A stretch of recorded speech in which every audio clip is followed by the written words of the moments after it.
नमस्कार श्रोते हो, ऑरो मराठीच्या यूट्यूब चॅनलमध्ये तुम्हा सर्वांचं मनापासून स्वागत. मृत्यूचे अतींद्रिय विज्ञान या मालिकेतला पुढचा भाग आपण आज पाहत आहोत.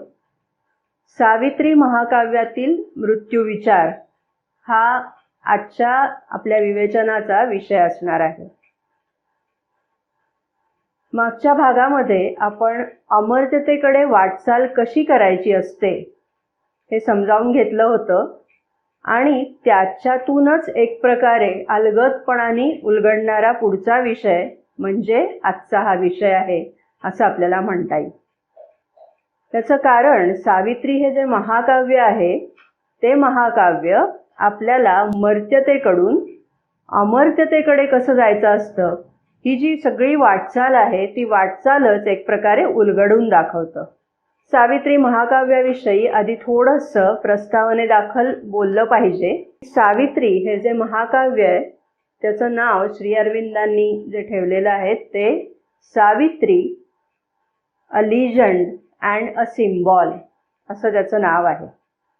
हे श्री अरविंदांनी लिहिलेलं महाकाव्य इंग्रजी साहित्यामधील सर्वात दीर्घ काव्य म्हणून ओळखलं जातं. केवळ दीर्घ आहे म्हणूनच त्याचं महत्त्व आहे असं नाही, तर त्याच्यामध्ये जीवनाच्या सुरुवातीपासून म्हणजे सृष्टीच्या उगमापासून ते आत्ताचं आपण सगळं जे जीवन जगतो आहोत ते सगळं जीवन आणि या विश्वामध्ये असणारी अनेकानेक जगतं या जगतांचा सर्व विचार याच्यामध्ये आलेला आहे. एवढंच नव्हे तर भविष्यकालीन जीवन काय असणार आहे, ज्या दिव्य जीवनाकडे आपल्याला वाटचाल करायची आहे, या सृष्टीची उत्क्रांती ज्या दिव्य जीवनाच्या दिशेने चाललेली आहे त्या सगळ्याचा वेधसुद्धा या महाकाव्यामध्ये श्री अरविंदांनी घेतलेला आहे. आणि म्हणून मृत्यूकडून अमर्त्यतेकडे किंवा मर्त्यत्वातून अमर्त्यतेकडे चाललेला हा सगळा जो प्रवास आहे या समग्र प्रवासाचा धांडोळा या महाकाव्यामध्ये घेतलेला आहे. ह्याची थोरवी अनन्यसाधारण आहे. मदननी याची थोरवी अतिशय विस्तृतपणाने आपल्याला सांगितलेली आहे. तो सगळा विचार आत्ता आपल्याला वेळेच्या मर्यादेमध्ये इथे करता येणार नाही, परंतु तो भाग सगळा मुळातून वाचण्यासारखा आहे आणि म्हणून वाचकांच्या सोयीसाठी अभिप्सा मासिकामध्ये हा सगळा जो विचार सावित्रीविषयी मदर जे म्हणलेले आहेत त्याची थोरवी सांगताना जे त्यांनी उद्गार काढलेले आहेत ते सगळे उद्गार वाचकांना आपल्याला वाचायला मिळतील अशी सोय आपण करणार आहोत. डिस्क्रिप्शन बॉक्समध्ये त्याची लिंक आपण देणार आहोत. हे जे महाकाव्य आहे या महाकाव्याचा एक प्रकारे सारांश रूपाने विचार अभिप्सा मासिकामध्ये जो आलेला आहे तोही आपण वाचकांच्या सोयीसाठी त्याची लिंक देतो आहोत. जरूर त्याचा लाभ घ्यावा. मुख्य विषय आज आपला आहे तो म्हणजे सावित्रीमध्ये मृत्यूविषयक जो सगळा विचार आलेला आहे त्या विचाराचा धांडोळा घेणं, त्याचा मागोवा घेणं आणि त्याचा अर्थ आपल्या परीने का होईना उकलून पाहण्याचा प्रयत्न करणं हा आजच्या व्याख्यानाचा मुख्य विषय. हे करत असताना सुरुवातीला एक लक्षात घेऊया ते म्हणजे महाभारतातलं सत्यवान सावित्री हे जे कथानक आहे त्या कथानकाचा आधार या सावित्री महाकाव्याला आहे. परंतु श्री अरविंदांना आपल्या सगळ्यांना जो संदेश द्यायचा आहे तो संदेश देण्यासाठी निवडलेलं एक निमित्त म्हणजे हे कथानक आहे असं आपण त्याच्याकडे पाहायला हवं.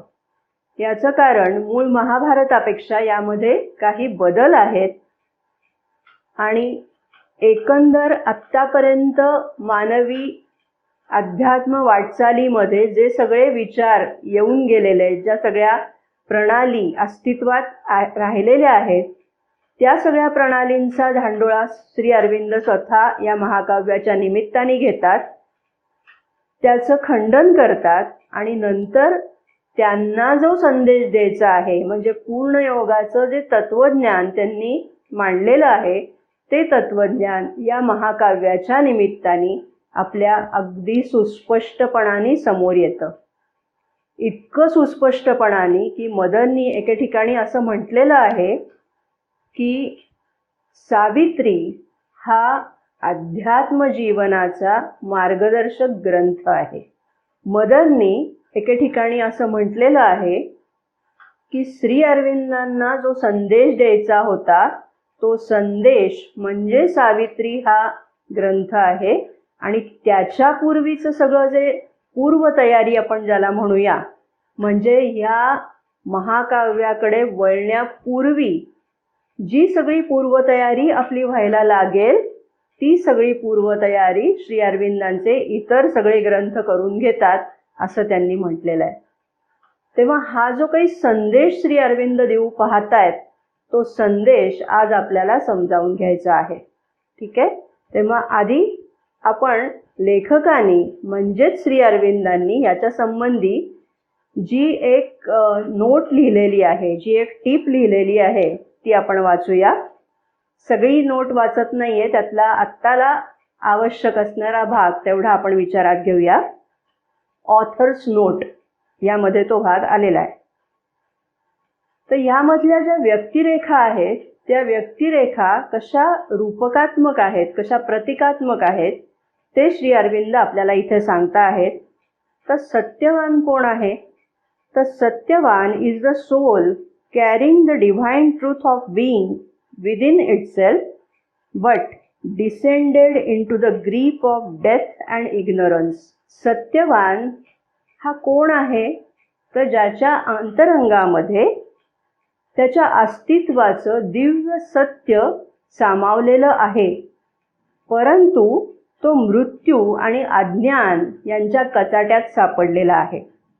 म्हणजे एक प्रकारे तुम्ही आम्ही सगळेजण सत्यवान आहोत. आपल्या अंतरंगामध्ये दिव्य सत्य आहे, पण त्या दिव्य सत्याविषयी आपण अज्ञानी आहोत. आपल्याला ते माहीत नाहीये की ते दिव्य सत्य नेमकं काय आहे. आणि सावित्री कोण आहे?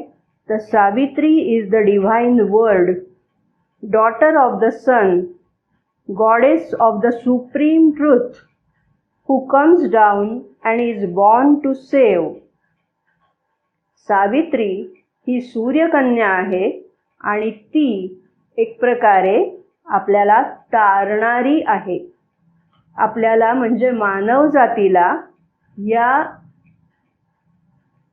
संसार विश्वामधून म्हणजे मर्त्यतेकडून अमर्त्यतेकडे घेऊन जाणारी अशी ती आपली तारणहार या स्वरूपात इथे आलेली आहे. श्री अरविंद काय म्हणतायत बघा. The characters are not personified qualities. यातल्या व्यक्तिरेखा ज्या आहेत म्हणजे आत्ता आपण पाहिलं सत्यवान, सावित्री, मृत्यू किंवा अश्वपती आहे, द्युमत्सेन आहेत, हे सगळ्या ज्या व्यक्तिरेखा आहेत त्या व्यक्तिरेखा म्हणजे काहीतरी अमुक एक गुणांच्या मूर्त प्रतिमा अशा त्या नाही आहेत केवळ. तर काय आहेत? But incarnations or emanations of living and conscious forces. जिवंत, चैतन्यमय, सचेत अशा ज्या शक्ती आहेत त्या शक्तींचं बनलेलं ते रूप आहे. With whom we can enter into concrete touch. आपण त्यांच्याशी अगदी सघन अशा प्रकारचा संपर्क प्रस्थापित करू शकतो अशा त्या जिवंत शक्ती आहेत. And they take human bodies in order to help man. त्यांनी मानवी देह एक प्रकारे धारण केलाय म्हणजे मानवी देहासारख्या त्या एक प्रकारे सघन रूपात आपल्या समोर येतात. कशासाठी? मानव जातीला मदत करण्यासाठी, सहाय्य करण्यासाठी ते येतात. And show him the way. मार्ग दाखवण्यासाठी येतात. From his मॉर्टल state. आत्ता मनुष्य जो मर्त्य जीवन जगत आहे तिथून त्याला घेऊन जात आहेत. कुठे? To a divine consciousness and immortal life. दिव्य चेतनेप्रत आणि अमर्त्य जीवनाप्रत घेऊन जाण्यासाठी या शक्ती म्हणजे यातल्या ज्या व्यक्तिरेखा आहेत त्या मानवी रूप धारण करून जणू काही मूर्त रूपात आलेल्या आहेत असं श्री अरविंद म्हणतात. आणि जो या सावित्री महाकाव्याचा अभ्यास करेल त्याला हे मार्गदर्शन, कशाचं मार्गदर्शन? अमर्त्यतेकडे वाटचाल करण्याचं मार्गदर्शन हे महाकाव्य करेल असा विश्वास श्री अरविंदांनी इथे व्यक्त केलेला आहे.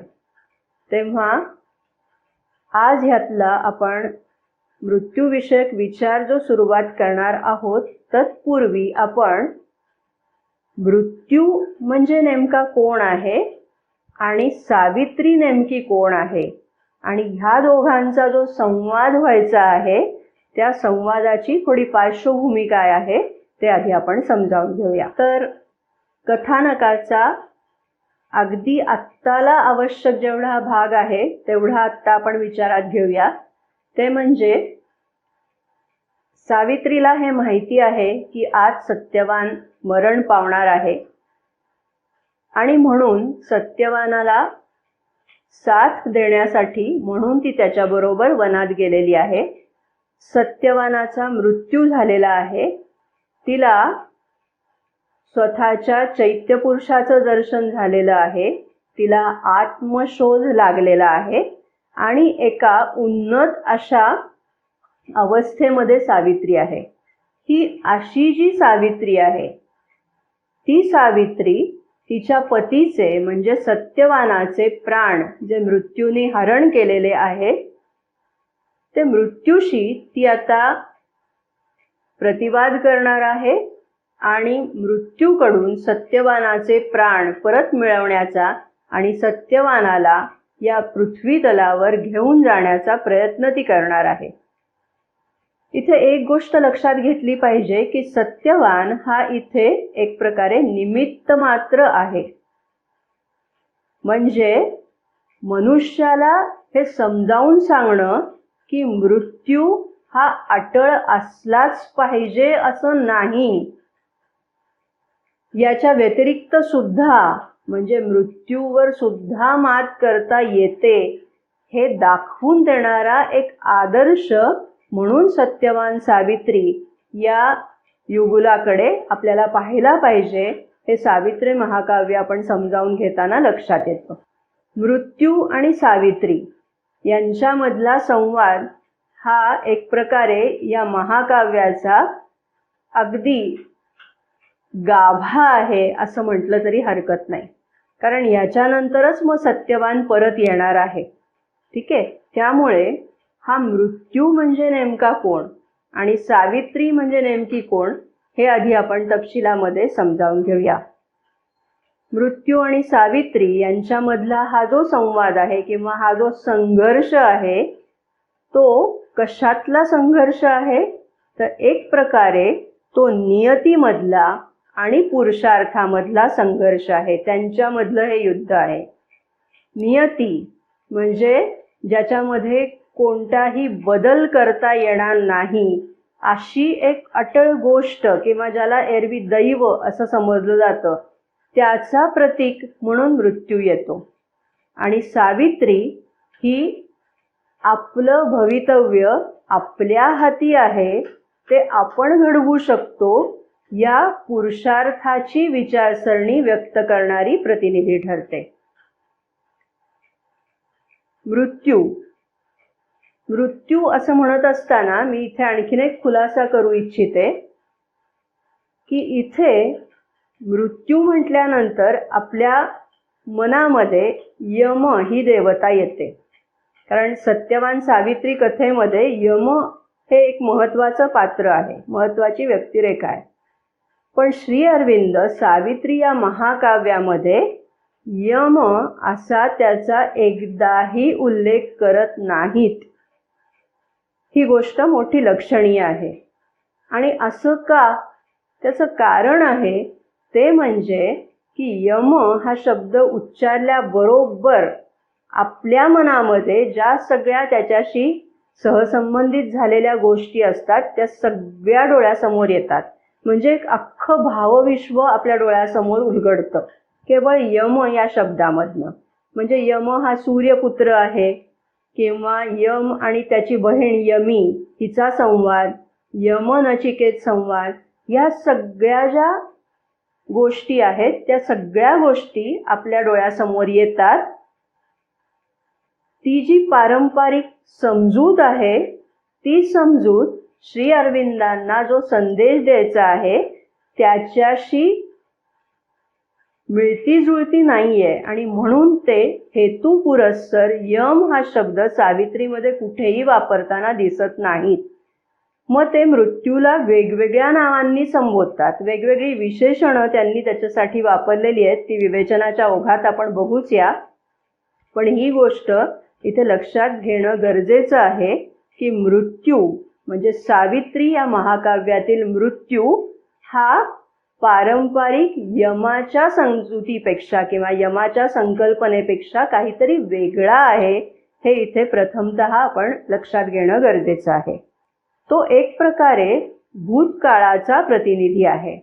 आणि भूतकाळ कसा, तर जो खरं तर मरण पावलेला आहे परंतु जो टिकून राहू इच्छितोय त्या भूतकाळाचं प्रतीक मृत्यू आहे.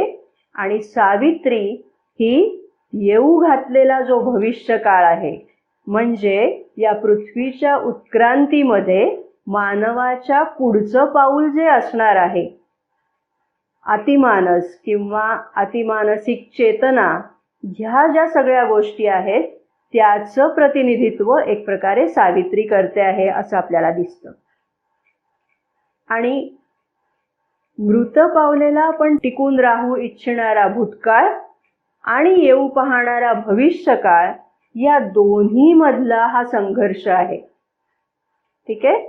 आता इथे आपल्याला मदननी विद्यार्थ्यांना जी एक प्रार्थना लिहून दिलेली होती ती प्रार्थना अगदी स्वाभाविकपणाने आठवते बघा.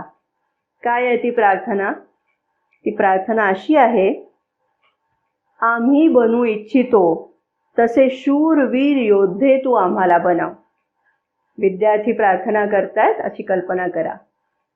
काय बनू इच्छित आहेत विद्यार्थी? शूरवीर योद्धे. आता पुन्हा याचा धागा आपण मृत्यूच्या आधीच्या भागामध्ये जे पाहिलेलं होतं की मदर सांगतायत की अमर्त्यतेकडे जर तुम्हाला वाटचाल करायची असेल तर तुम्ही पहिल्या प्रतीचे योद्धे असला पाहिजे, तरच या वाटचालीचा आरंभ करा, अन्यथा या मार्गामध्ये पडू नका, असा इशारा मदननी दिलेला होता. त्याची आता इथे आठवण होते बघा. आम्ही बनू इच्छितो तसे शूरवीर योद्धे तू आम्हाला बनव. उदयास येऊ पाहणारा भविष्यकाळ म्हणजे आता सावित्री ज्याचं प्रतिनिधित्व करते आहे तो भविष्यकाळ, आणि टिकून राहू पाहणारा भूतकाळ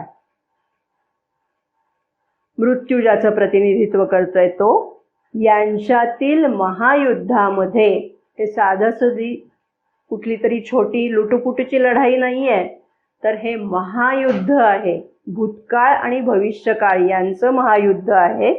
या महायुद्धामध्ये विजिगीषू वृत्तीने आम्ही लढू.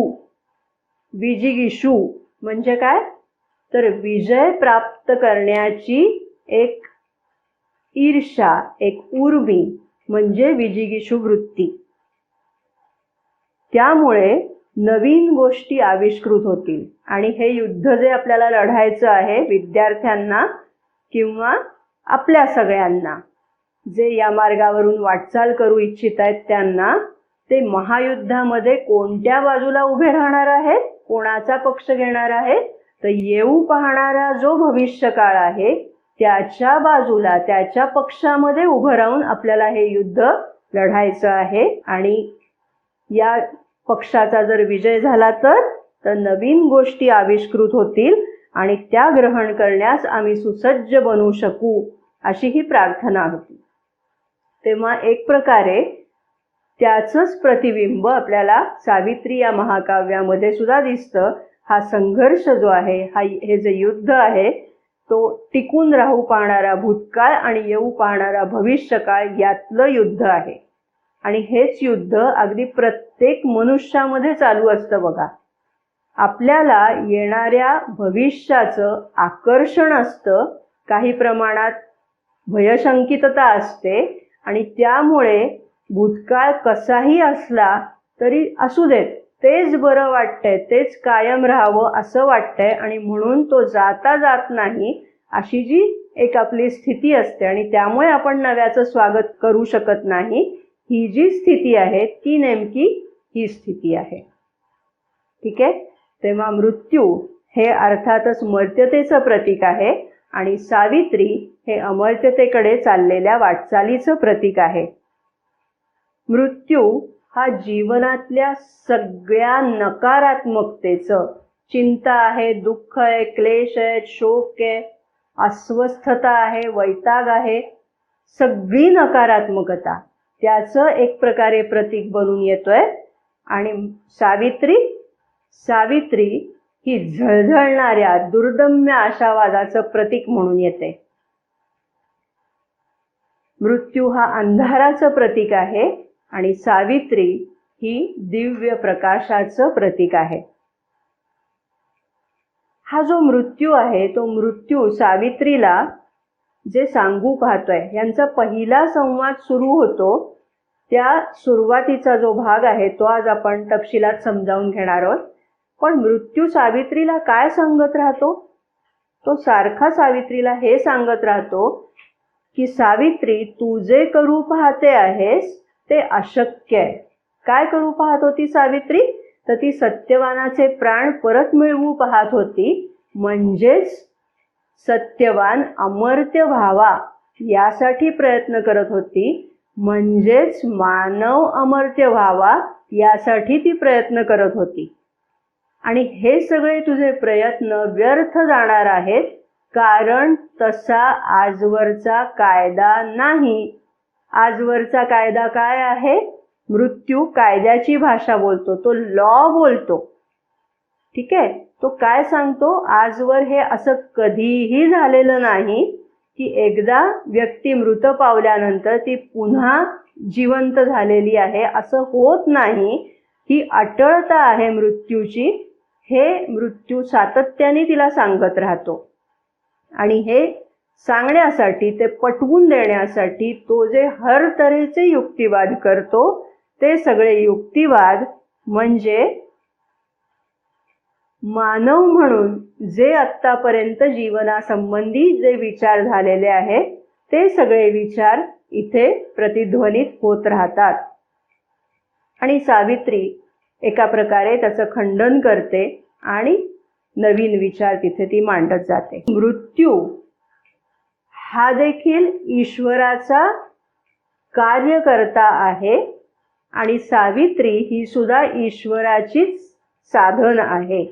म्हणजे दोघंही एक प्रकारे साधनभूत आहेत. कोणाचे? ईश्वराचे. पण मृत्यूला मात्र आपण साधन आहोत याचं विस्मरण झालेलं आहे आणि आपणच ईश्वर आहोत, आपणच या जगाचे सम्राट आहोत, या जगाची निर्मिती सगळी आपणच केली आहे, अशा थाटामध्ये, अशा आविर्भावामध्ये त्याचं सगळं वागणं बोलणं आहे. आणि सावित्री मात्र कधीही आपण ईश्वराचं साधन आहोत हे अगदी एक क्षणभर सुद्धा तिला त्याचं विस्मरण होत नाही. त्यामुळे मृत्यू जेव्हा बोलतोय तेव्हा तो सतत स्वतःची थोरवी सांगत राहतो की मी कसा थोर आहे, मी कसा या जगाचा सम्राट आहे, हे तो सांगत राहतो. आणि सावित्री मात्र जी महती वर्णन करते ती एक प्रकारे ती ज्या मानवाची प्रतिनिधी आहे त्या मानवाची थोरवी ती सांगत राहते. ती प्रेमाची थोरवी सांगते, ती ईश्वराची थोरवी सांगते, पण स्वतः चुकूनही स्वतःची थोरवी सावित्री सांगत नाही. तिला आत्मभान आहे, तिला स्वतःच्या सत्य स्वरूपाची जाणीव आहे, नव्हे तो अनुभव तिला येऊन गेलेला आहे. पण असं असताना सुद्धा तिला अहंकार नाही. हा दोहोंमधला मुख्य फरकाचा मुद्दा आहे, हे लक्षात घेतलं पाहिजे. आत्ता आपण म्हटलं त्याप्रमाणे दोघांनाही ईश्वराने काही ना काहीतरी जबाबदारी नेमून दिलेली आहे. मृत्यूकडे कुठली जबाबदारी सोपवली ईश्वराने? तर या पृथ्वीवरच्या सजीव सृष्टीचं नियमन करण्याची एक अत्यंत महत्त्वाची जबाबदारी मृत्यूकडे दिलेली आहे. आणि आपल्या हे लक्षात येण्यासारखं आहे की जर मृत्यू नसता आणि जीवजंतू असे वाढतच राहिलेले असते तर ह्या पृथ्वीची अवस्था काय झाली असती. तेव्हा मृत्यू ही एक महत्त्वाची गोष्ट आहे, त्याच्यावर महत्त्वाची जबाबदारी ईश्वराने सोपवलेली आहे. सावित्रीकडे पण त्याहूनही एक प्रकारे महत्त्वाची जबाबदारी सोपवली आहे आणि ती म्हणजे मानवाला मर्त्यतेकडून अमर्त्यतेकडे घेऊन जायचं, ही जबाबदारी सावित्रीला सोपवलेली आहे. बघा, या सावित्रीचं जीवित कार्य काय आहे त्याच्याविषयी सावित्री महाकाव्यामध्ये ज्या पंक्ती आलेल्या आहेत त्या बघूया आपण. Though has come down into a struggling world. Savitri ही मुळातली प्रकाश देवता, परंतु ती या भूतलावर अवतरित झाली. कुठल्या भूतलावर? तर स्ट्रगलिंग वर्ल्ड. हे संघर्षमय दुःख कष्टमय जे जग आहे या जगामध्ये ती मानव रूप धारण करून आली.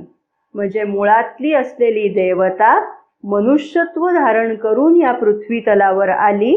कशासाठी? To aid a blind and suffering mortal race.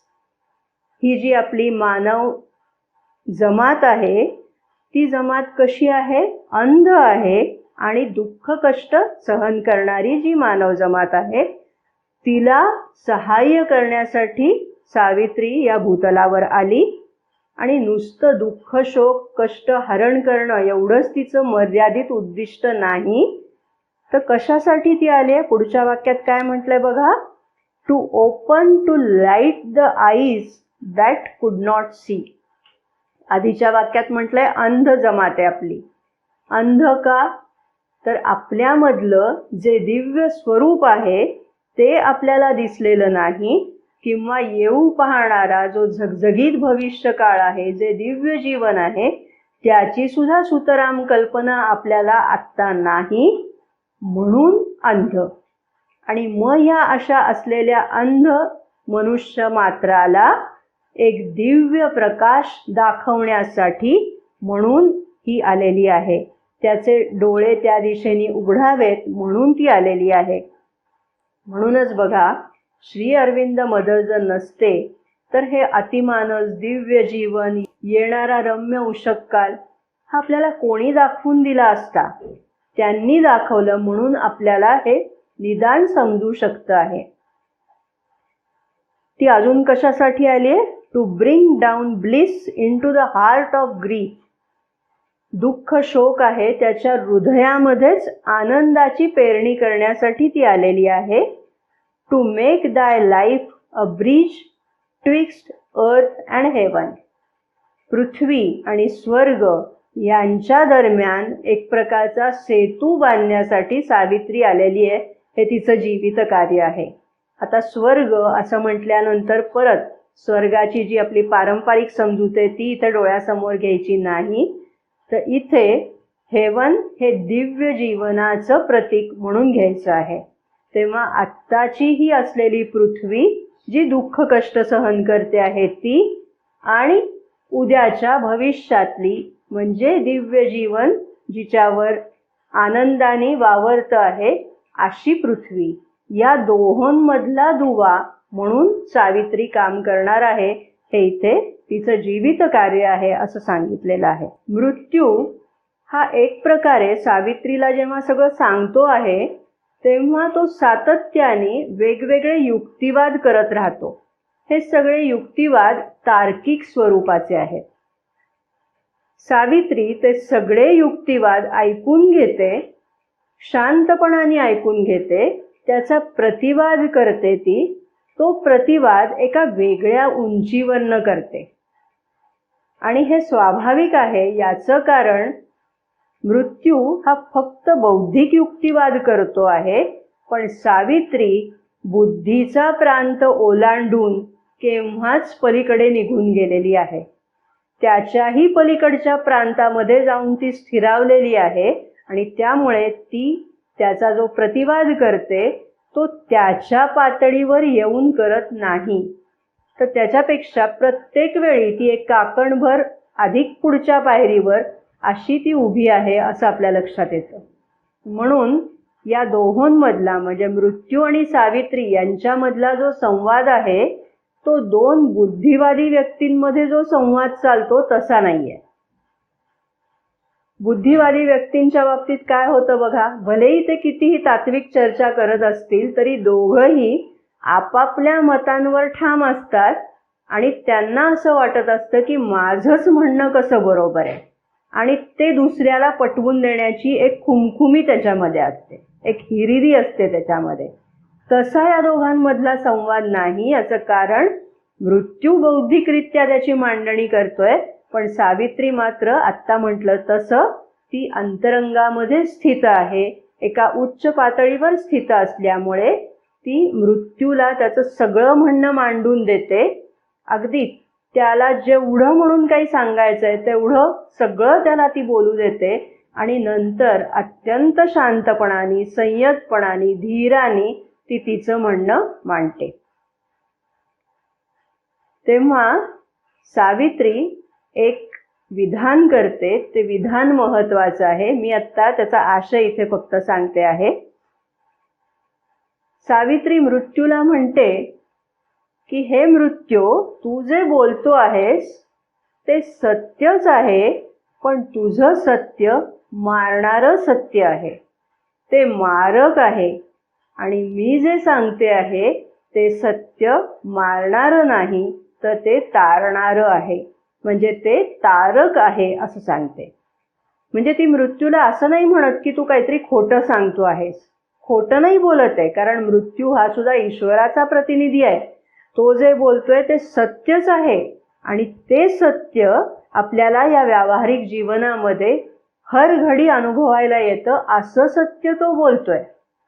परंतु सावित्री त्याला हे सांगू पाहतीये की तू जे बोलतो आहेस ते अर्धसत्य आहे आणि त्यामुळे ते मारक आहे आणि मी जे सांगते आहे ते पूर्ण सत्य आहे, म्हणून ते तारक आहे, असं ती एका प्रकारे सांगते आहे. सावित्री कोण आहे? तर सावित्री ही डॉटर ऑफ द सन आहे, सूर्यकन्या आहे ती. दुसरं म्हणजे child of the solar truth, सूर्यप्रकाशित सत्याची ती कन्या आहे आणि embodiment of the supramental light, अतिमानसिक दिव्य प्रकाश जो आहे त्याचं जणू ती मूर्त रूप आहे. आणि मृत्यू कसा आहे तर तो कॉस्मिक प्रिन्सिपल आहे, युनिव्हर्सल कॉस्मिक लॉचा तो प्रतीक आहे. वैश्विक कायदा जो आहे, या विश्वाला व्यापून असलेला जो कायदा आहे त्याचं तो प्रतीक आहे. तो अचेतनाची जी शक्ती आहे त्याचं मूर्त रूप आहे.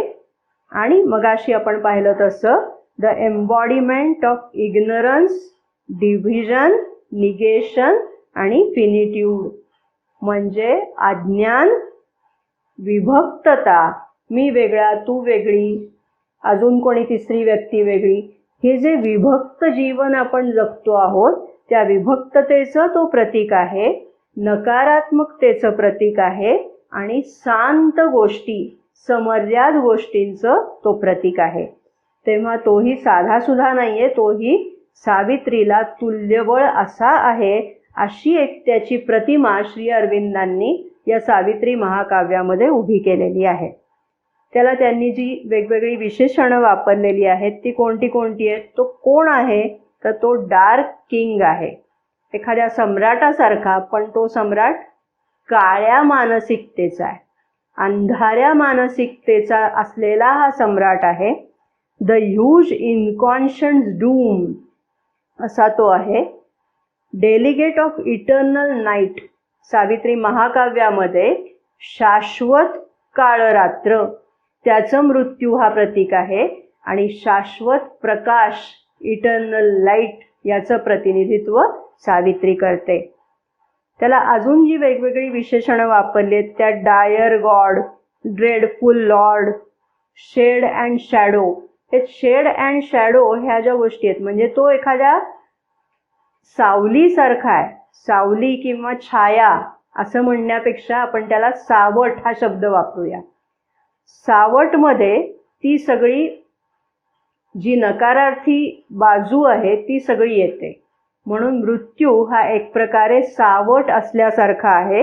व्हेग गॉड वगैरे असे वेगवेगळे शब्द श्री अरविंदांनी मृत्यूसाठी या महाकाव्यामध्ये वापरलेले आहेत असं आपल्या लक्षात येतं. सावित्रीमध्ये अगदी पहिल्या काही भागामध्येच हे लक्षात येतं की तिने ज्या सत्यवानाला निवडलेलं आहे तो सत्यवान फक्त 1 वर्षाचा सोबती आहे, नंतर तो मृत पावणारा आहे. हे तिला कळल्यामुळे त्या निमित्ताने मृत्यू ही जी संकल्पना आहे ती आपल्याला सावित्री महाकाव्यामध्ये ठिकठिकाणी वेळोवेळी उलगडत जाते. श्री अरविंद एके ठिकाणी म्हणतात, death is a stair, a door, a stumbling STRIDE. मृत्यू या पायऱ्या आहेत किंवा तो एक दरवाजा आहे. कशाकडे नेणारा? The soul must take to cross from birth to birth. आणि या दरवाजामधून, मृत्यूरूपी दरवाजामधून जीवाला जन्मोजन्मी प्रवास करत राहावा लागतो. हा सगळा भाग आपण मृत्यूचे जे आधीचे सगळे आपण भाग विचारात घेतलेत त्यात हा विचार आपण तपशिलात केलेला आहे, त्यामुळे आता फक्त निर्देश करणं पुरेसं आहे. A grey defeat pregnant with victory, a whip to lash us towards our deathless state. हा मुद्दा महत्वाचा आहे बघा. मृत्यू म्हणजे काय आहे? तर मृत्यू हा आपल्याला मृत्यू विरहित स्थितीकडे नेण्यासाठी म्हणून जणू काही ईश्वराने उगारलेला चाबूक आहे. तो मृत्यूरूपी चाबूक आपल्यावर उगारलेला असल्यामुळे, म्हणजे त्या मृत्यूचं आपल्याला स्मरण असल्यामुळे त्या चाबकाकडे बघून आपण प्रवास करत राहतो आणि मृत्यू विरहित अवस्थेकडे घेऊन जाण्यासाठी ती वाटचाल आहे. म्हणून मृत्यूचं हे वर्णन त्यांनी इथे केलेलं आहे बघा. मृत्यूची जी उजळ बाजू आहे त्याचंही श्री अरविंदांनी एका ठिकाणी वर्णन केलंय. ते म्हणतात, our life's repose is in the infinite. ही जी अनंत काळची वाटचाल चालणारी आहे त्याच्यामधला मृत्यू हा विश्रांतीचा एक प्रकारे थांबा आहे. It cannot end, it's end is life supreme. मृत्यू हा आपला शेवट नाही करत, तर आपला शेवट कुठे आहे? तर सुप्रीम लाईफमध्ये आपला शेवट आहे. मग डेथ काय आहे? तर death is a passage, not the goal of our walk. आपली ही जी वाटचाल आहे त्याचं ध्येय म्हणजे मृत्यू नाही आहे. तर मृत्यू काय आहे? तर मृत्यू हा फक्त एक मधला टप्पा आहे, एक पॅसेज आहे. असं श्री अरविंदांनी विविध ठिकाणी या सावित्री महाकाव्यामध्ये मृत्यूची आपली ओळख करून देण्याचा प्रयत्न केलेला आहे. अर्थात ही संकल्पना रूपात आपली ओळख तिथे होते, पण खऱ्या अर्थाने मृत्यू आपल्याला भेटतो कुठे? तर जेव्हा सत्यवानाचे प्राण त्यांनी हरण केलेले आहेत आणि सावित्रीला आता सत्यवानाचा मृत्यू झालाय याची जाणीव होतीये, तिथे खऱ्या अर्थाने म्हणजे या महाकाव्यामध्ये बुक 8 8व्या पर्वामध्ये आपल्याला मृत्यू हा प्रत्यक्ष रूपामध्ये भेटतो. जसा तो सावित्रीला भेटतो तसा तो आपल्याला म्हणजे वाचकांना भेटतो. तेव्हा सावित्रीमधल्या त्या भागाकडे वळण्यापूर्वी आपण एक थोडा भाग समजावून घेऊया. तो आपल्या या विवेचनासाठी उपयुक्त ठरेल म्हणून तो आपण समजावून घेतो. हा भाग आपण मागच्या एका भागामध्ये थोडा त्याचा निर्देश केलेला होता, आत्ता तो थोडा तपशिलात समजावून घ्यायचा आहे. बघा, मदननी सांगितलेली ही गोष्ट आहे. ही गोष्ट अगदी लहान मुलांना कळेल इतकी साधी सोपी आहे, परंतु त्यामध्ये खूप खोल अर्थ भरलेला आहे म्हणून ती आपण समजावून घेतो आहोत. परमेश्वराने या सृष्टीची निर्मिती करण्याची आज्ञा आदितीला किंवा ज्याला आपण आद्य शक्ती म्हणतो तिला ती आज्ञा केली की तू सृष्टी निर्माण कर. आणि मग या आदितीने 4 विभूती निर्माण केल्या. त्या 4 विभूती म्हणजे कोणत्या होत्या? तर एक होती चेतना, दुसरी विभूती होती जीवन, तिसरी विभूती आनंद आणि चौथी विभूती होती सत्य. आणि जेव्हा या विभूती निर्माण केल्या, आदितीने त्यांना सांगितलं की आता सृष्टी निर्माण करायची आहे. तेव्हा त्यांना पूर्ण स्वातंत्र्य आदितीने दिलं की तुमच्या ज्या काही संकल्पना असतील त्यानुसार तुम्ही या सृष्टीची निर्मिती करा. स्वातंत्र्य दिलं अर्थात अपेक्षा काय असेल तिची की ह्या 4 विभूती आदिती आणि परमेश्वर यांच्याशी विचार विनिमय करून मग सृष्टीची निर्मिती करतील. पण झालं असं की या चौघांनाही ते स्वातंत्र्य दिलं आणि ती कार्य करण्याची जबाबदारी दिली. परिणाम असा झाला की ते आपलं हे जे मूळ आहे म्हणजे आदिती आणि परमेश्वर हे आपलं मूळ आहे त्या मूळ रूपाला विसरले.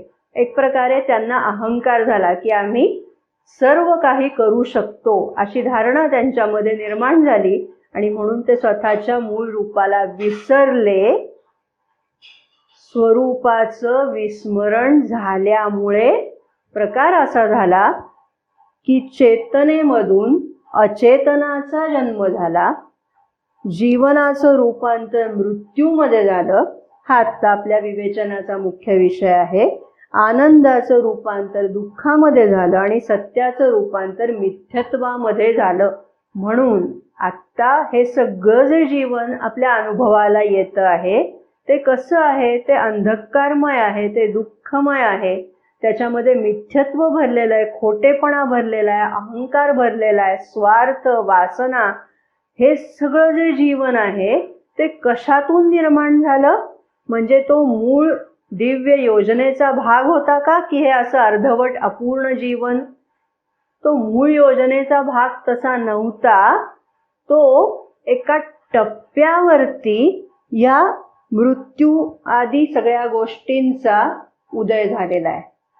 म्हणजे एकेकाळी मृत्यू विरहित जीवन होतं. दिव्य आराखड्याचा भाग होता तो तसाच होता, पण तो आराखडा जसाच्या तसा अंमलबजावणी त्याची झाली नाही. त्यामुळे आत्ताचं हे जे काही जीवन आहे ते आपल्या अनुभवाला येत आहे. आणि जेव्हा आदितीने हे पाहिलं की हे असं जीवन आपल्या मूळ आराखड्यावरून झालेलं नाही, ते काहीतरी भलतंच झालेलं आहे, तेव्हा मग आदिती परत परमेश्वराकडे जाते आणि त्यांना सांगते की हे असं असं झालेलं आहे, आता काय करायचं, मला आज्ञा द्या. तेव्हा परमेश्वराने तिला अशी आज्ञा दिलेली असते की आता ह्या ज्या 4 विभूती आहेत त्यांच्या व्यतिरिक्त अशा गोष्टींची तू मदत घे की ज्या गोष्टी आपल्याला आन्सरेबल असतील. म्हणजे त्या गोष्टी आपल्याशी विचार विनिमय करून या सृष्टीचा कारभार करतील, अशा विभूतींची तू निर्मिती कर असं तिला सांगितलेलं आहे. आणि त्यातून आपण जे सगळे देवदेवता ज्यांना म्हणतो ते देवदेवता निर्माण झाले. ते एक प्रकारे ही समांतर व्यवस्था असल्याप्रमाणे आहे. ठीक आहे. एवढंच सांगून परमेश्वर थांबला नाही, तर त्यांनी आदितीला असं सांगितलं की देवदेवता तर कार्यभार सांभाळतीलच, पण त्याचबरोबर तू स्वतः बघा प्रेमरूपाने या सगळ्या जडविश्वामध्ये खाली अवतर. तू स्वतः प्रेमरूप धारण कर आणि तिथे जा आणि तिथून त्यांना परत चेतना, जीवन, आनंद आणि सत्य यांच्या दिशेने घेऊन चल. ठीक आहे. म्हणजेच समजून घेण्याचा भाग बघा, या सगळ्या ज्या गोष्टी आहेत, या सगळ्या गोष्टी आतापर्यंत आता आपल्याला ही विश्वयोजना माहीत झालेली आहे. त्यातला हा जो निम्न गोलार्ध आहे त्या निम्न गोलार्धामध्ये या सगळ्या गोष्टी आहेत. आणि वरती सत्य आहे, चेतना आहे, आनंद आहे, या सगळ्या गोष्टी ऊर्ध्व गोलार्धात आहेत. तेव्हा अदिती ही प्रेमरूपाने या भूतलावर अवतरली आणि या निम्न गोलार्धातून मानवाला अमर्त्यत्वाच्या दिशेने, सच्चित आनंदाच्या दिशेने घेऊन जाण्याचं काम करणार आहे, अशी ती योजना मग सगळी ठरली. आणि आता इथे गमतीचा भाग लक्षात घ्या की ही जी अदिती दिव्य प्रेमाच्या रूपाने मनुष्य रूप धारण करून या भूतलावर अवतरली, ती म्हणजे सावित्री. आणि दुसऱ्या शब्दात सांगायचं झालं तर ती म्हणजेच डिव्हाइन मदर.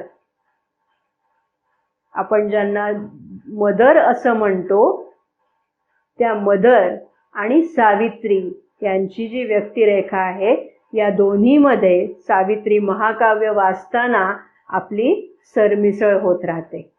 अशा सुंदर रीतीने श्री अरविंदांनी या सगळ्या महाकाव्याची गुंफण केलेली आहे. सावित्री ही एक प्रकारे मदरचं व्यक्तिमत्व घेऊन आपल्या डोळ्यासमोर उभी राहते. तेव्हा मदर जे कार्य करतायत ते कार्य सावित्री या महाकाव्यातून आपल्या डोळ्यासमोर उभं राहतं. तेव्हा अशी सुंदर गुंफण श्री अरविंदांनी इथे केलेली आहे.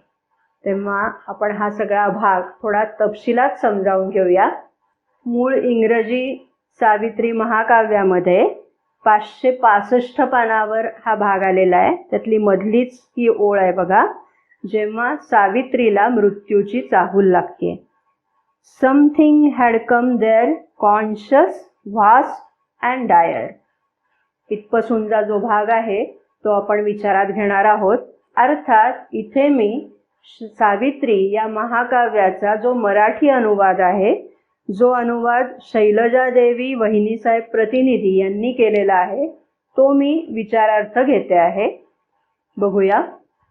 आपण नाही दोघे आता ह्या तरुछायेत, तिला जाणवे कुणी भयंकर त्रयस्थही येत. अगदी निबिड अशा अरण्यामध्ये सत्यवान आणि सावित्री गेलेले होते. सत्यवान त्याचं लाकूड तोडण्याचं काम झाल्यानंतर आता ते विहार करणार होते. त्या दरम्यान सत्यवानाचा मृत्यू झालेला आहे आणि ते तिथे त्या जंगलामध्ये दोघच होते. पण सावित्रीला मात्र आता कुणाच्या तरी तिसऱ्या व्यक्तीची चाहूल लागते आहे.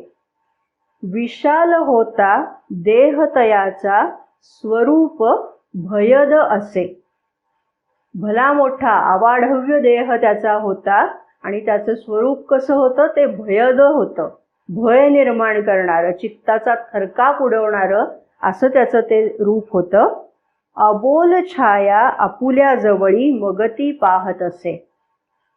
तो अजून मूर्त रूपात पूर्ण दिसत नाहीये, तर एक सावट असल्याप्रमाणे, छाया असल्याप्रमाणे, ती छाया कशी अबोल आहे, न बोलता तो तिथे येऊन उभा राहिलेला आहे. ठीक आहे.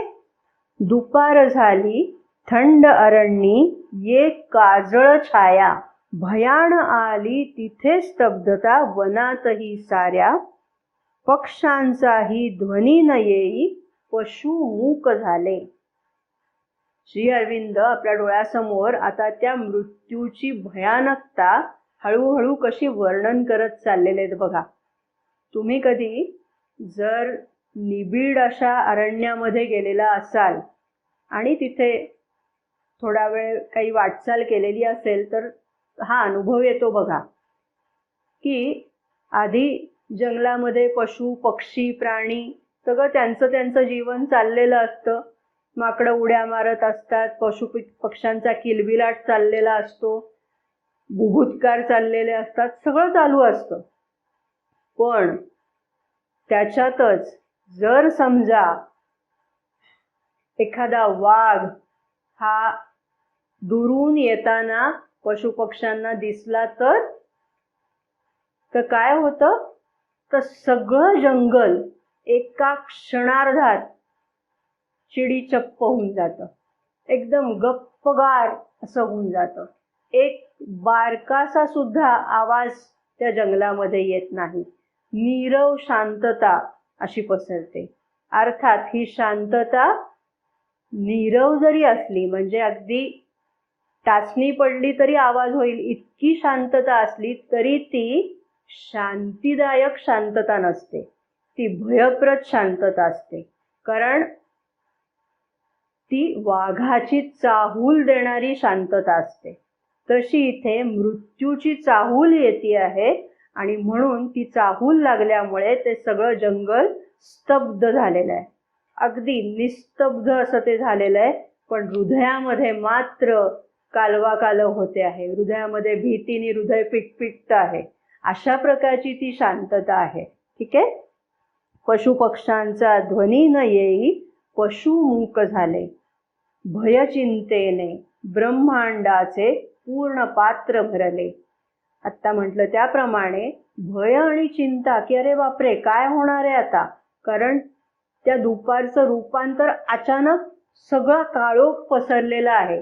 ग्रहणाच्या वेळेला असं होतं बघा, जेव्हा पूर्ण ग्रहण लागतं तेव्हा भर दुपार असली तरी एकदम काळोख पसरतो. तसा काळोख तिथे पसरलेला आहे आणि त्यामुळे भयशंकितता निर्माण झालेली. एक प्रकारची चिंता, एक प्रकारचं हृदयामध्ये काहूर उसळलेलं आहे, अशी ती स्थिती आहे. सर्वनाश हा मूर्त होऊनी वाटे आला असे. वैश्विक मनते भयद दृष्टीने सर्वही पाहत असे. आता इथे या पहिल्याच अगदी सुरुवातीला अजून मृत्यू प्रत्यक्ष रूपात समोर नाही आलेला, त्याची चाहूल लागतीये. पण ती चाहूल लागताना हळूहळू श्री अरविंद आपल्याला त्याचं रूप स्पष्ट करत नेतायत.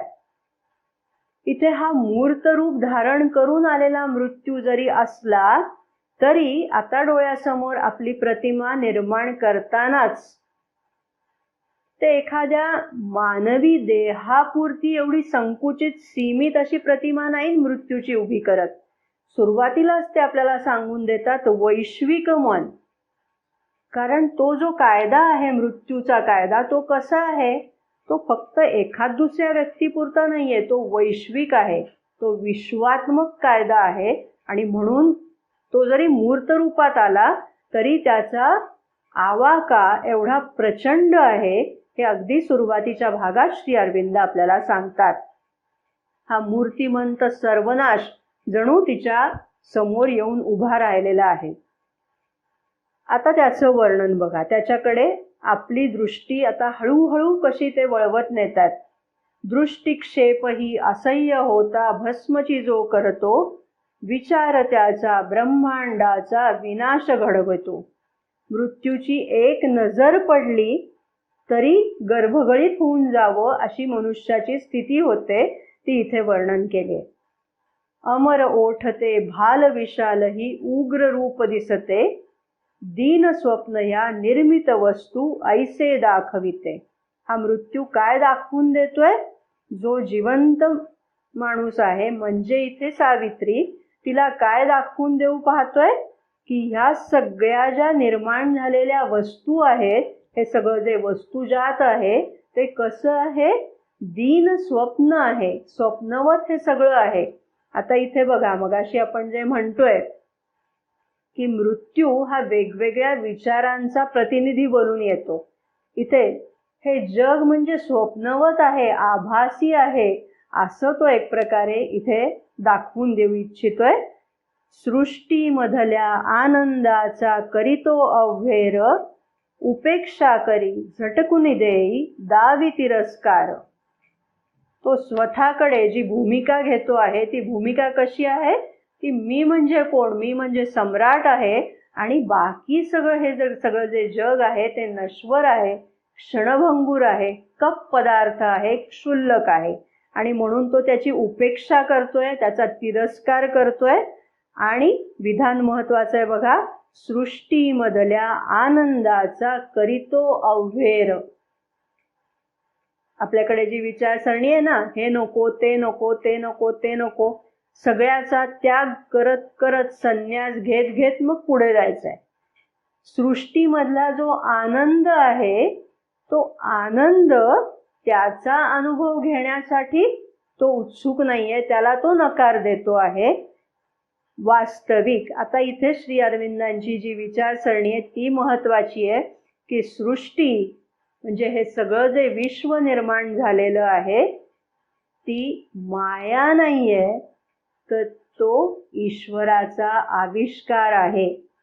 आणि म्हणून या सृष्टीमध्ये सुद्धा ईश्वराचं जे मूळ रूप आहे, आनंद रूप, तेच या सगळ्या सृष्टीमध्ये कणाकणामध्ये भरून आहे.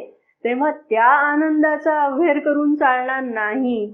त्याच्या पाठीमागची भूमिका मात्र बदलली पाहिजे, ही श्री अरविंदांची विचारसरणी आहे.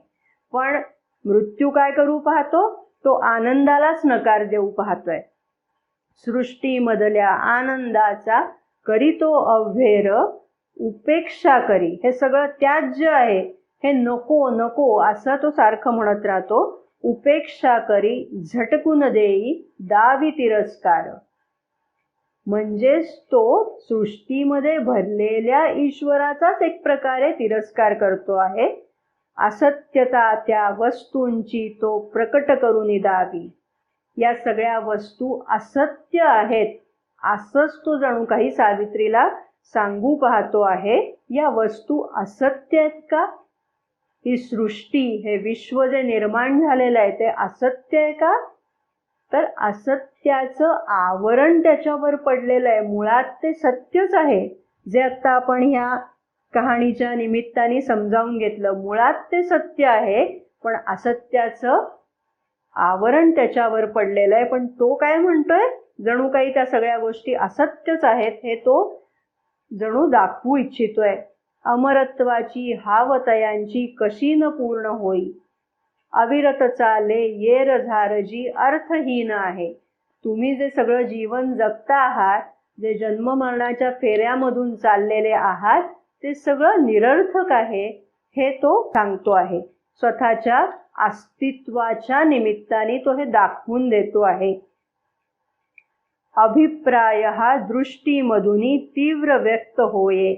म्हणजे हे सगळं अजूनपर्यंत मृत्यू बोललेला नाहीये, तो अबोल आहे. आता आपण पाहिलं इथे तो बोललेला नाहीये, पण त्याचा आविर्भावच असा आहे की तो त्याच्या नजरेमधनं, केवळ एका कटाक्षामधनं, की तुम्ही किती कफ पदार्थ आहात हे दाखवून देतोय. आणि मी कसा आहे, सम्राट आहे, हे तो सातत्याने सावित्रीला दाखवून देऊ इच्छितो आहे. सावित्रीला म्हणजे सावित्रीच्या निमित्ताने समग्र मानव सृष्टीला हे तो दाखवून देऊ इच्छितोय की माझंच तुमच्यावर कसं वर्चस्व आहे.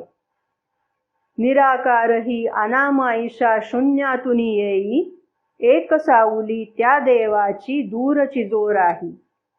आणि हा मृत्यू म्हणजे कसा आहे? तर जणू काही निराकार असलेलं जे शून्यत्व आहे, त्याचं म्हणणं असं आहे की या सगळ्या सृष्टीची निर्मिती शून्यामधून झालेली आहे आणि एक दिवस परत हे सगळं शून्यामध्ये जाऊन मिसळणार आहे.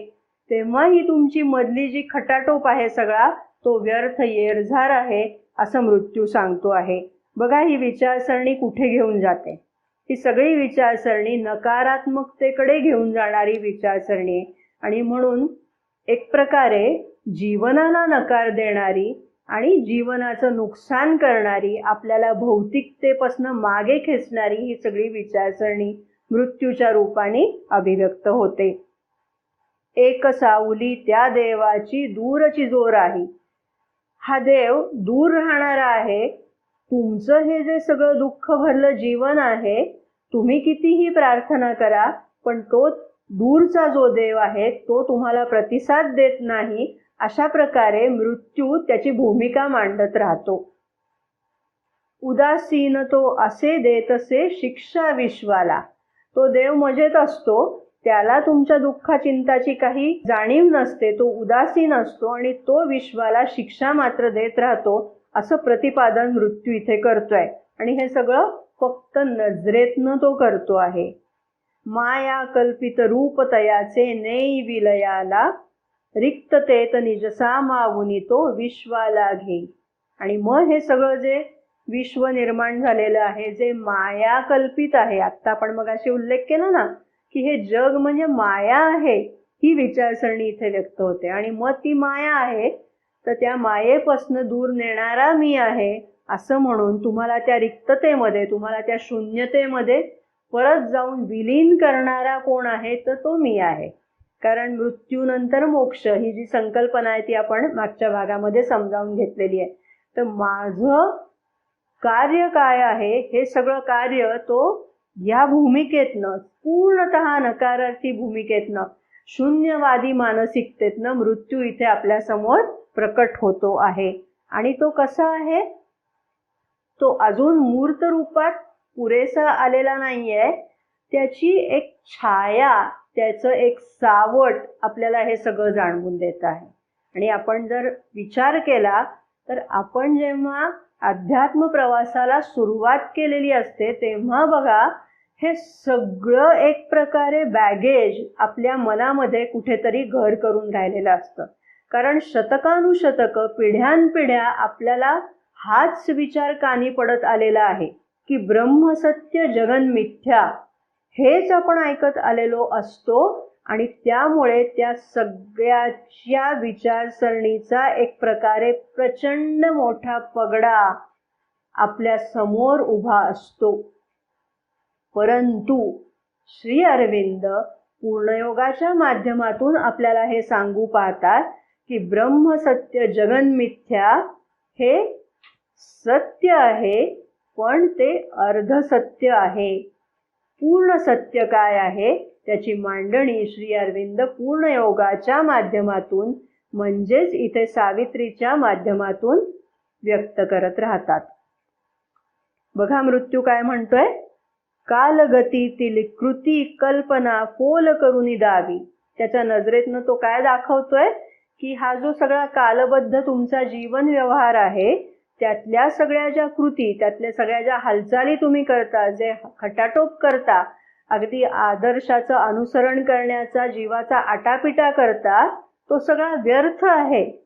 आदर्श, दिव्य जीवन, अमर्त्यता, अतिमानस वगैरे हे सगळ्या तुमच्या काल्पनिक गोष्टी आहेत, हा सगळा भ्रम आहे असं तो सांगतो. नक्कल करते चिरंतनाची मर्त्य विश्ववाया. हे जे विश्व आहे ते चिरंतन जे आहे त्याची एक प्रकारे भ्रष्ट नक्कल आहे असं हा मृत्यू त्याच्या स्वतःच्या अस्तित्वातून आपल्याला दाखवून देतो. याचं कारण आपण मागेही विचारात घेतलं होतं त्याप्रमाणे, तुम्ही या पृथ्वी तलावर येऊन कितीही अगदी पुरुषार्थ जरी गाजवलात तरी मृत्यूनी सगळ्याचा शेवट होतो. आणि म्हणून मृत्यू हे अशा प्रकारची विधानं करतो आहे. अर्थात पुन्हा पुन्हा हे लक्षात घ्यायचंय की मृत्यू सांगतो ते आपल्याला 100% पटतं सुद्धा, कारण आपला तो अनुभव असतो. हे तर कळतं ना, कितीही मोठी थोर व्यक्ती झाली तरी मरणानंतर सगळं त्याचं ते त्याने उभं केलेलं विश्व एक प्रकारे क्षणार्धात नाहीसं होतं. मागे शिल्लक राहतात त्या फक्त स्मृती शिल्लक राहतात. आणि म्हणून मृत्यू हे जे सगळं म्हणतोय की हे सगळं तुमचं भ्रामक जीवन आहे ते आपल्याला एका अर्थाने पटत राहतं. पण हे केवळ असंच असलं पाहिजे असं नाही. याला दुसरी पण एक बाजू आहे, दुसरी पण एक शक्यता आहे. जी शक्यता आत्तापर्यंत विचारात घेतली गेली नाहीये ती शक्यता श्री अरविंद आपल्या डोळ्यासमोर सावित्रीच्या माध्यमातून मांडणार आहेत. सावित्रीला बघा इथे, सावित्री मग जाणे मृत्यू मूर्तिमंत येई. आता ती चाहूल गडद व्हायला लागलेली आहे. तिला कळलंय की मृत्यू आता साक्षात इथे येऊन उपस्थित आहे. तिला जाणवतंय सत्यवानपती बाहुबंधनी आपुल्या तो नाही. म्हणजे सत्यवान आपल्या जवळ आता राहिलेला नाहीये, तो निघून गेलेला आहे. हे सावित्रीला हे पर्व 8वं संपता संपता कळून चुकलेलं आहे. आणि मग 9व्या भागामध्ये सावित्रीला आता ही जेव्हा जाणीव झाली आहे तेव्हा तिच्यामध्ये त्या अनुभवातनं की आपला पती मरण पावलेला आहे या अनुभवातनं सावित्रीमध्ये सुद्धा कायापालट होतोय. तिला पुन्हा तिच्या आत्मस्वरूपाची जाणीव होते आहे. आणि मग तिला जो मृत्यू दिसतोय तो बघा कसा आहे. देव भयंकर तो बलशाली उभा तिथे राही, जीवनाकडे निर्मितीकडे स्वामित्वे पाही. आता त्याचं रूप अधिक स्पष्ट मूर्त व्हायला लागलं आपल्या डोळ्यासमोर. तो बलशाली आहे आणि तो या सगळ्या सृष्टीकडे स्वामित्वाच्या भूमिकेतनं पाहतोय. म्हणजे मीच जणू काही याचा सत्ताधीश आहे अशा भूमिकेतनं तो पाहतोय हे सावित्रीच्या नजरेला दिसतं आहे. बघा पुढे काय म्हटलंय. उभे राहिले तिथे कुणीतरी पार्थिव परिणवते. त्याला हाडामासाचा देह होता का? तसा नव्हता तो देह, पण त्याच्या अस्तित्वाची जाणीव मात्र स्पष्ट होते आहे. कभिन्न काळे परिभव्यते रूप भयद होते. भव्य अवाढव्य होता. कसा होता? काळा कभिन्न होता आणि त्याचं रूप भय निर्माण करणारं होतं, चित्ताचा थरकाप उडवणारं असं त्याचं ते रूप होतं. सर्व वस्तूचा नाशची आला घेऊन आकार, विस्मय भय या दोघांचेही उघडे भांडार. फार सुंदर आहे बघा इथे. विस्मय भय या दोघांचेही उघडे भांडार. मगाचाच परत संदर्भ घ्यायचा झाला तर वाघाचा संदर्भ घेता येईल की वाघ जेव्हा तुमच्या समोर येऊन उभा ठाकतो तेव्हा एकाच वेळेला भीतीची भावना मनामध्ये घर केलेली असते आणि त्याच वेळेला त्याचं ते राजबिंड रूप पाहून त्याच्याबद्दल विस्मय वाटत असतो. आश्चर्यचकित आपण होऊन जातो. म्हणून आश्चर्यचकितता आणि भयशंकितता या दोन्ही गोष्टी एकाच वेळेला आहेत. तसंच नेमकं हे मृत्यूचं रूप आहे. आपल्याला मृत्यूचं कुतूहल पण वाटतं, कारण मृत्यूनंतरच्या जीवनाची आपल्याला ओळख नसते. आता ह्या निमित्ताने झाली हा भाग आला हिदा.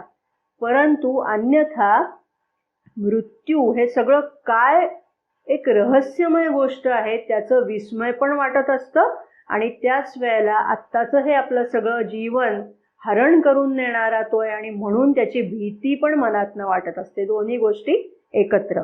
भेड साविती डोळे भीषण काळ्या देहाचे, असं इथे तिचं वर्णन केलेलं आहे मृत्यूचं. बघा पुढे काय वर्णन केलंय. शून्यताच जणू घेऊन आली रूप सत्य वाटे. शून्यवादी जी विचारसरणी आहे की हे जीवन नश्वर आहे, क्षणभंगूर आहे, याच्यामध्ये काही अर्थ नाही, भासमान आहे, स्वप्नवत आहे, तेव्हा हे सगळं सोडून कुठेतरी दुसरीकडे जाऊन ईश्वराचा शोध घ्यायचा आहे, ही जी विचारसरणी आहे ती इथे कशी आली बघा. शून्यताच जणू घेऊन आली रूप सत्य वाटे, क्षणभंगुरता हेच तयाचे अवयवही होते. आश्रम दिसती पापण्याही त्या जणू का देवाच्या, मूक राहुनी बघत वळवळी जीवन सर्पाच्या. तो मृत्यू ही आपली जी सगळी भूतलावरची चळवळ चाललेली आहे, आपलं जीवन म्हणजे आपलं चलनवलन जे सगळं चाललेलं आहे ते जणू काही वळवळ चाललेली आहे सर्पाची. तशी ती वळवळ त्यांनी पाहावी, त्या पद्धतीने तो या आपल्या सगळ्या जीवनाकडे पाहत आहे असं ते म्हणतात. युगे युगे ती अशीच होती दृष्टी मृत्यूची, निष्फळ भ्रमणे अशीच पाही जीवनचक्राची. आपलं हे जे सगळं जीवनचक्र आहे ते निष्फळ आहे, व्यर्थ आहे, अशा दृष्टीने मृत्यू आपल्याकडे युगानुयुग पाहत आलेला आहे हे इथे ते सांगतात. ग्रह नक्षत्रे किती हरपली कालाच्या उदरी, शोक कथा ती स्थिर नजरेने पाहतसे सारी, असं इथे म्हटलेलं आहे.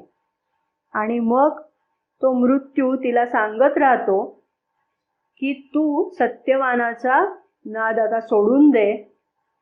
एखादी सामान्य स्त्री असावी जिचं प्रतिवर प्रेम आहे, मनापासून प्रेम आहे, पण ती सामान्य आहे. त्या स्त्रीचं जसं सांत्वन करावं आणि तिला जसे 4 उपदेशाचे शब्द सांगावेत तसा मृत्यू आत्ता आपल्याला इथे भेटतो. आणि तो तिला सांगत राहतो की आता अश्रू गाळणं एवढंच तुझ्या हाती आलेलं आहे, तेव्हा हा जो इथे मृत्यूचा कायदा आहे तो कदापिही बदलणं शक्य नाही. त्याच्यासारखीच तूही एक दिवस मृत पावशील, तेव्हा किती काळ दुःख करत बसशील. तेव्हा आता दुःख करणं सोड, आणि तू माघारी फिर असं मृत्यू तिला सांगतोय. आणि आता तिला पटवून देण्यासाठी वेगवेगळ्या ज्या क्लुप्त्या तो लढवतोय त्यामध्ये तो एक प्रकारे भावनिक तिला ब्लॅकमेल करू पाहतोय बघा, की सत्यवान जो दुःखी कष्टी जीवन पृथ्वीवर जगत होता त्याला आत्ता मी विश्रांती दिलेली आहे, तर त्याची ती विश्रांती हिरावून घेऊन तू परत त्याला पृथ्वीवर त्याच दुःख कष्टामध्ये कशाला घेऊन जाणार आहेस? त्याच्यापेक्षा त्याला इथेच माझ्यासोबत विश्राम करू देत असं तो तिला सांगू पाहतो. या सगळ्यावरनं आपल्या लक्षात येतं की मृत्यूला सावित्री ही कोण आहे याची अजूनपर्यंत खूणगाठ पटलेली नाही, त्याला अजून त्याची ओळख पटलेली नाही हे इथे लक्षात येतं. आणि मग पुढे जो भाग आहे तो आत्ता पुढच्या भागामध्ये आपण विचारात घेणार आहोत. तत्पूर्वी एक गोष्ट पुन्हा इथे लक्षात घेतली पाहिजे, म्हणजे हा आत्ताचा विषय पूर्णत्वाला जाईल. तो भाग असा की या महाकाव्यामध्ये हा जो मृत्यू आहे त्याच्यामध्ये पण परिवर्तन होतं, त्याच्यामध्ये पण रूपांतरण होतं आणि सावित्रीमध्ये पण रूपांतरण होतं. म्हणजे या दोन्ही व्यक्तिरेखा प्रगत होत राहतात. मृत्यू कुठून कुठे प्रगत होतो, तर मृत्यू हा अंधाराकडून प्रकाशाकडे प्रगत होतो आणि सावित्री ही प्रकाशाकडून अधिक प्रकाशाकडे वाटचाल करते. म्हणजेच बघा की हा जो निम्न गोलार्ध आहे त्यामध्ये सगळी चाललेली जी जीवाची वाटचाल असते ती अंधाराकडून प्रकाशाकडे चाललेली असते आणि इथून पुढची वाटचाल जी असते ती प्रकाशाकडून प्रकाशाकडे वाटचाल असते. म्हणून इथल्या सगळ्या वाटचालीचं प्रतिनिधित्व मृत्यू करतो आणि ही जी ऊर्ध्व गोलार्धातली वाटचाल आहे ती वाटचाल आपल्याला सावित्रीच्या माध्यमातून उलगडत जाते. कारण सावित्री ही जन्मतःच प्रकाश रूपाने जन्माला आलेली आहे, ज्योत जन्माला आली असं सावित्रीमध्ये तिचं वर्णन केलेलं आहे. तेव्हा या दोन्हीमध्ये फरक होत जातो. आणि तो फरक कसा, तर त्यातला मृत्यूचा जो फरकाचा मुद्दा आहे तो आधी आपण आत्ता विचारात घेऊया. तो असा की मृत्यू सुरुवातीला आत्ता आपण पाहिला त्याप्रमाणे अत्यंत अधिकारवाणीने बोलतो आहे.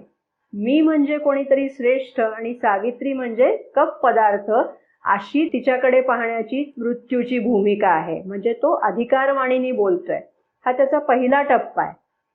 मग नंतर सावित्री त्याला जे सांगते त्याच्यामुळे हळूहळू त्याच्यामध्ये परिवर्तन व्हायला लागतं. मग त्याला कळून चुकतं की सावित्री ही कोणी सामान्य स्त्री नाहीये.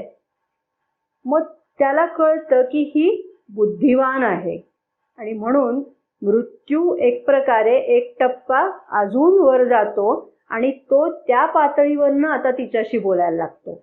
म्हणजे सावित्री ही बुद्धिमान स्त्री आहे, तिच्याशी युक्तिवाद करून तार्किक युक्तिवाद तो करू पाहतोय आणि तिला पटवून देऊ पाहतोय की हा मृत्यूचा कायदा अपरिवर्तनीय आहे, त्यामुळे सत्यवान तुला कदापि परत मिळणार नाही हे तिला तो त्या भूमिकेतनं समजावून पाहतोय. पण परत सावित्री त्याच्यापेक्षाही एक पायरी वरच्या टप्प्यावर उभी राहून मृत्यूशी बोलते आहे आणि हळूहळू आता मृत्यूमध्ये तिसरं रूपांतरण घडतं आहे. ते म्हणजे आता मृत्यूला सावित्रीची थोरवी कळते आहे. सावित्री ही केवळ सामान्य स्त्री तर नाहीच, ती केवळ बुद्धिमान स्त्री आहे असं नव्हे, तर ती जणू काही देवता आहे हे आता त्याच्या मनाला हळूहळू पटलेलं आहे. आणि म्हणून सरते शेवटी हा जो मृत्यू आहे तो सावित्रीला म्हणतो की तू कोण आहेस, तुझं मूळ रूप काय आहे ते माझ्या समोर उघड कर, तुझं स्वरूप मला दाखव. आणि ह्या सगळ्या संवादाच्या दरम्यान सावित्रीने कधीतरी तिच्या दिव्य मातेचं पण वर्णन त्याच्यापाशी केलेलं असतं. तेव्हा मृत्यू आता सावित्रीला म्हणतो की तुझ्याजवळ जी दिव्य माता आहे तिचं दर्शन मला तू घडव, म्हणजे मी सुद्धा तिच्यासमोर नतमस्तक होऊ शकेन. इथपर्यंत मृत्यूची वाटचाल होत राहते. म्हणजे मृत्यूमध्ये आधी अधिकारवाणीने सम्राट भूमिकेत असलेला मृत्यू हा सावित्रीच्या जवळ असलेल्या दिव्य माते प्रत नतमस्तक होण्यापर्यंत त्याच्यामध्ये रूपांतरण घडतं. आता इथे बघा, या मृत्यूचं रूपांतरण करून जीवन जे अविनाशी आहे त्या जीवनाकडे वाटचाल करणं हा सावित्रीचा कार्यभार होता. आणि तो कशाच्या माध्यमातून?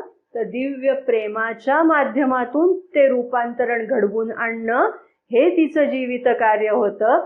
ते जीवित कार्य मृत्यूमध्ये हे जे परिवर्तन होतं आहे त्यातून आपल्याला होताना दिसतं आहे. तेव्हा हे सगळं जे मृत्यूमध्ये होणारं रूपांतरण आणि सावित्रीमध्ये होणारं रूपांतरण तेही आपण विवेचनाच्या ओघात पुढे कधीतरी विचारात घेऊया. परंतु हा सगळा कथाभाग, हे समग्र महाकाव्य अत्यंत विलक्षण आहे. आणि इथे आणखीन एक महत्वाची गोष्ट विचारात घेतली पाहिजे, ती अशी की आता आपल्याला हे सगळं समजावून घेताना श्री अरविंद जो एक विशाल पट आपल्या समोर उभा करतात, त्यातून होतं काय?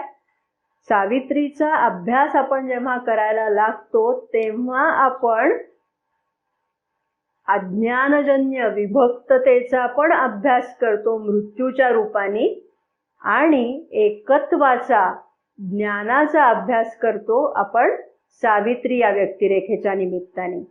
आणि त्यामुळे आपला हा जो अभ्यास आहे तो एकांगी राहत नाही. आता मला इथे स्मरण होतंय ईशावास्य उपनिषदामधलं अंधम तमहा प्रविशंती. तो संपूर्ण श्लोक आपल्याला माहिती आहे. त्याचा भावार्थ असा की जे अज्ञानाचा अभ्यास करतात, अविद्येच्या मार्गाने जातात, ते घोर अंधकारामध्ये जाऊन पडतात. आणि जे विद्येचा अभ्यास करतात, जे ज्ञानाच्या मार्गाने जातात, म्हणजे केवळ एकत्वाचा अभ्यास करतात, ते त्याच्याहूनही अधिक घोर तमामध्ये जाऊन पडतात.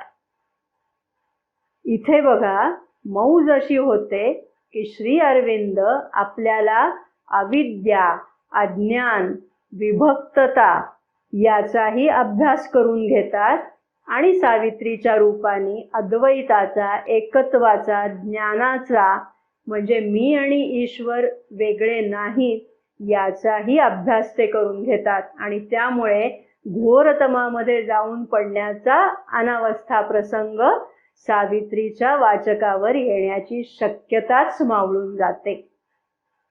ज्ञानाकडे जी वाटचाल आहे, जी पूर्ण सत्याकडे वाटचाल आहे, ती सावित्री हे महाकाव्य आपले करून घेत आहे.